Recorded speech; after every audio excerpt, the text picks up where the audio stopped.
வெளிப்படுத்தின விசேஷம் 19ஆம் அதிகாரம். இவைகளுக்கு பின்பு பரலோகத்தில் திரளான ஜனக்கூட்டம் இடுகிற ஆரவாரத்தை கேட்டேன். அவர்கள் அல்லேலுயா, இரட்சணியமும் மகிமையும் கனமும் வல்லமையும் நம்முடைய தேவனாகிய கர்த்தருக்கே உரியது. அவருடைய நியாய தீர்ப்புகள் சத்தியமும் நீதியுமானவைகள். தன் வேசித்தனத்தினால் பூமியை கெடுத்த மகா வேசிக்கு அவர் நியாய தீர்ப்பு கொடுத்து தம்முடைய ஊழியக்காரரின் இரத்தத்திற்காக அவளிடத்தில் பழி வாங்கினாரே என்றார்கள். மறுபடியும் அவர்கள் அல்லேலுயா என்று சொல்லி ஆர்ப்பரித்தார்கள். அவளுடைய புகை என்றென்றைக்கும் எழும்புகிறது என்றார்கள்.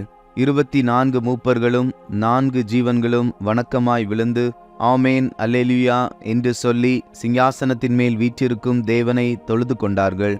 மேலும் நமது தேவனுடைய ஊழியக்காரரே, அவருக்கு பயப்படுகிற சிறியோரும் பெரியோருமானவர்களே, நீங்கள் யாவரும் அவரை துதியுங்கள் என்று ஒரு சத்தம் சிங்காசனத்திலிருந்து பிறந்தது. அப்பொழுது திரளான ஜனங்களிடம் ஆரவாரம் போலவும் பெருவெள்ள இரைச்சல் போலவும் பலத்த இடிமுழக்கம் போலவும் ஒரு சத்தம் உண்டாகி, அல்லேலூயா, சர்வ வல்லமையுள்ள தேவனாகிய கர்த்தர் ராஜ்யபாரம் பண்ணுகிறார். நாம் சந்தோஷப்பட்டு களி கூர்ந்து அவருக்கு துதி செலுத்த கடவோம். ஆட்டுக்குட்டியானவருடைய கல்யாணம் வந்தது, அவருடைய மனைவி தன்னை ஆயத்தம் பண்ணினாள் என்று சொல்ல கேட்டேன். சுத்தமும் பிரகாசமுமான மெல்லிய வஸ்திரம் தரித்து கொள்ளும்படி அவளுக்கு அளிக்கப்பட்டது. அந்த மெல்லிய வஸ்திரம் பரிசுத்தவான்களுடைய நீதிகளே. பின்னும் அவன் என்னை நோக்கி, ஆட்டுக்குட்டியானவரின் கல்யாண விருந்துக்கு அழைக்கப்பட்டவர்கள் பாக்கியவான்கள் என்றெழுது என்றான். மேலும் இவைகள் தேவனுடைய சத்தியமான வசனங்கள் என்று என்னுடனே சொன்னான். அப்பொழுது அவனை வணங்கும்படி அவனுடைய பாதத்தில் விழுந்தேன். அவன் என்னை நோக்கி, இப்படி செய்யாதபடிக்கு பார், உன்னோடும் இயேசுவை குறித்து சாட்சியிட்ட உன் சகோதரரோடும் கூட நானும் ஒரு ஊழியக்காரன். தேவனை தொழுதுகொள். இயேசுவை பற்றின சாட்சி தீர்க்க தரிசனத்தின் ஆவியாயிருக்கிறது என்றான். பின்பு பரலோகம் திறந்திருக்க கண்டேன். இதோ, ஒரு வெள்ளை குதிரை காணப்பட்டது. அதன் மேல் ஏறியிருந்தவர் உண்மையும் சத்தியமும் உள்ளவர் என்னப்பட்டவர். அவர் நீதியாய் நியாயம் தீர்த்து யுத்தம் பண்ணுகிறார். அவருடைய கண்கள் அக்னி ஜுவாலையைப் போலிருந்தன. அவருடைய சிரசின் மேல் அநேக கிரீடங்கள் இருந்தன. அவருக்கே அன்றி வேறொருவருக்கும் தெரியாத ஒரு நாமமும் எழுதியிருந்தது. இரத்தத்தில் தோய்க்கப்பட்ட வஸ்திரத்தை தரித்திருந்தார். அவருடைய நாமம் தேவனுடைய வார்த்தை என்பதே. பரலோகத்திலுள்ள சேனைகள் வெண்மையும் சுத்தமுமான மெல்லிய வஸ்திரம் தரித்தவர்களாய் வெள்ளை குதிரைகளின் மேல் ஏறி அவருக்கு பின் சென்றார்கள். புறஜாதிகளை வெட்டும்படிக்கு அவருடைய வாயிலிருந்து கூர்மையான பட்டயம் புறப்படுகிறது.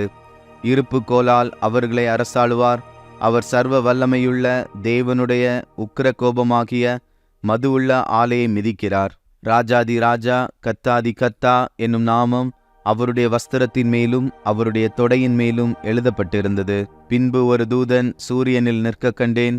அவன் வானத்தின் மத்தியில் பறக்கிற சகல பறவைகளையும் பார்த்து, நீங்கள் ராஜாக்களின் மாம்சத்தையும் சேனை தலைவர்களின் மாம்சத்தையும் பலவான்களின் மாம்சத்தையும் குதிரைகளின் மாம்சத்தையும் அவைகளின் மேல் ஏறியிருக்கிறவர்களின் மாம்சத்தையும் சுயாதீனர், அடிமைகள், சிறியோர், பெரியோர் இவர்கள் எல்லாருடைய மாம்சத்தையும் பட்சிக்கும்படிக்கு மகா தேவன் கொடுக்கும் விருந்துக்கு கூடி வாருங்கள் என்று மிகுந்த சத்தத்தோடே கூப்பிட்டான். பின்பு மிருகமும் பூமியின் ராஜாக்களும் அவர்களுடைய சேனைகளும் குதிரையின் மேல் ஏறியிருக்கிறவரோடும் அவருடைய சேனையோடும் யுத்தம் பண்ணும்படிக்கு கூடிவர கண்டேன்.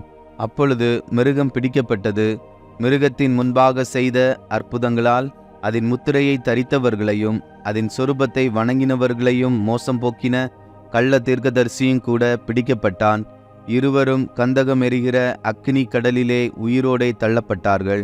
மற்றவர்கள் குதிரையின் மேல் ஏறினவருடைய வாயிலிருந்து புறப்படுகிற பட்டயத்தால் கொல்லப்பட்டார்கள். அவர்களுடைய மாம்சத்தினால் பறவைகள் யாவும் திருப்தி அடைந்தன.